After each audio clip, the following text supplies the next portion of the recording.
You should have heard me on stage at my favorite show.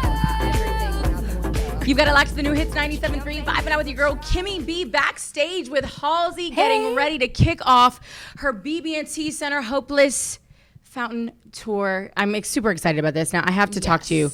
Girl, first of all, congratulations on all your success. Thank you. I mean, Closer, one of the biggest songs of 2017. Weird, very weird experience. Badlands, certified platinum. Thank you. And it's funny because when we talk to a lot of artists, there's this really long process before we get to actually hear their music. Yeah. And you've kind of been kicking some ass since you started. Like that's a massive accomplishment. So I have to definitely take my hat off to you now. I want to talk about your album that's out right now. Yeah. Obviously, you know, Hopeless Fountain Kingdom. You've talked about, or I should say people have pointed out that it's got more radio friendly tracks on it. And as an artist who seems to be very true and authentic to who you are in the music that you make, I try. I feel like you almost took it as a challenge. Like, I'm going to make my music, but they're going to play it on the radio. You know, it's funny because I wrote Badlands before I had ever really played a show. I started making Badlands in the studio just as I started touring. So I'd already written most of the songs before I left for tour with Imagine Dragons, which was the first time I came to BB&T, which was only like 2.5 years ago. I mean, that's nothing, touring with Imagine Dragons. Yeah, I mean, it was definitely a huge learning experience for me because, you know, there's a couple, like, I had never really played a show before. And then Imagine Dragons asked if I wanted to come out and open for them, and I was about to leave for a co-headline tour, and I agreed to do this tour. I think I had played like 15 shows when I did my first show with Imagine Dragons, and we did 44 arenas together. Wow. So I kind of just got thrown in the deep end. It was like, you better go out there and do good because you don't really have a choice. And it was the scariest thing that's ever happened to me, but it was kind of like the best thing also because it really tested me.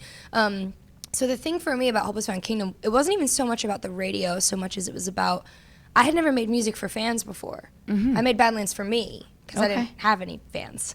And then, you know, I started playing shows and I started learning, you know, what the best parts of that experience are for me, hearing people chant certain lyrics back or seeing people dance or like, you know, and it gave me a whole new perspective when writing Hopeless Fountain Kingdom, which was like, what do I want to see happening in my audience? I'm going to make a record that I'm going to want to dance to and scream to and, you know, cry to and yell my heart out to. And so it helped me make a much more versatile record, I think, in comparison to Badlands. That's really an interesting way to look at it because I think so often artists pour their heart and soul into something that's very personal, and then fans choose to connect with it on their own level. And I feel like you're kind of saying you took the fans into consideration when writing this music. But you're really honest with them. And I saw a tweet that somebody posted, and it was a video of you running through the crowd at one of your shows, just stopping and hugging and connecting. Many people as I can, What is that connection like, and why is it so important to you to maintain that with your audience? I think that people, you know, they talk a lot about how quickly they believe that I got here. And, you know, like blowing up overnight to everyone else is really, you know, 4 years of very hard work for me. And in that process, I played a lot of shows. I just toured because when I put out Badlands, my music wasn't getting played on the radio. And so I just had to build fans by coming and putting on the best concert I could everywhere I went. And I'd go and I'd play to 200 people, and they would go tell 200 of their friends. So then I came back and I played to 500 people, and they'd go back and tell 500 of their friends. I'd come back and play to 1,500 people, and it just kept building and building and building. So, you know, that intimacy and that connection of my concert was such a essential part of what it means to be, you know, a part of the Halsey community. And so when it came to playing arenas, it was a really scary thing for me because I have all this space now, and I have this huge stage that I'm so proud of that I designed, and all these visuals, and it really is this like truly engaging experience. I like to believe that I made for my fans to learn more about my songs, but it's missing that intimacy, you know, of being able to know that I got on stage and I looked everyone in the eyes at least once. There's a lot of eyes now. Yeah. A lot of eyes that are really far away, so it's really hard to do that. So, you know, for me, it's about including all those different like interaction moments in the show where I get to go down and like touch me, hug me, like grab my face, take a selfie with me, like hold my hand. Like I don't want to feel like I'm so far removed from you. You know what I mean? I'm like, I might as well be a hologram if I'm going to be standing so far away from you the whole show. The whole point is to get up in your face and get to know you, and for you to feel like you took something away from that experience. You know what I mean? Like, I'm not untouchable. I'm not unattainable. I'm quite the opposite. I'm right here, and I want to be your friend. You know what I mean? And like getting to do that in an arena environment is like, it's unbelievable for me because it helps me feel like I've maintained a really authentic part of my relationship with my fans. Well, I was about to say, your level of authenticity is truly surreal. And the last thing I want to talk about is just Bad at Love. It's such a huge song. It's one of my favorites that we play on the new Hits 97.3 right now.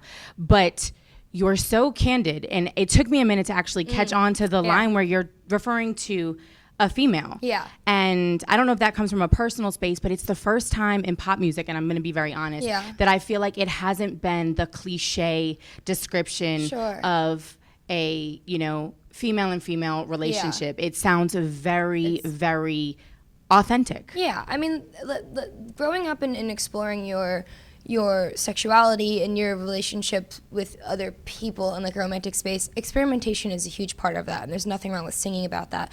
But for me, the song isn't about experimentation, it's about my truth. You know what I mean? It's about what I've lived. And like Bad at Love it's funny, I didn't really think about it until it started getting radio play, because it's almost like you feel like it's yours and it's private, and then everyone else has it, and you're like, oh God, I just gave that to everyone.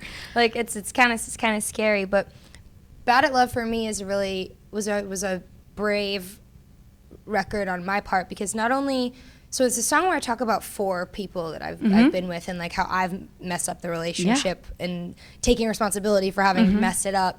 But also right off the bat, I'm talking about 4 partners I've been with. So you already know I've slept with 4 people. And that's a really like stigmatized thing to talk about as a woman. So you know, I've slept with at least 4 people. And I'm not ashamed to say that. You know what I mean? I'm a 23-year-old woman. I'm an adult. I'm, responsible and capable. And so here I am talking about that. And not only that, but I'm talking about 2 male partners I've had and 2 female partners I've had. So it's kind of just like, I'm just like throwing myself to the wolves a little bit, but also really just singing about what is my truth. You know what I mean? And like the experiences that I've had.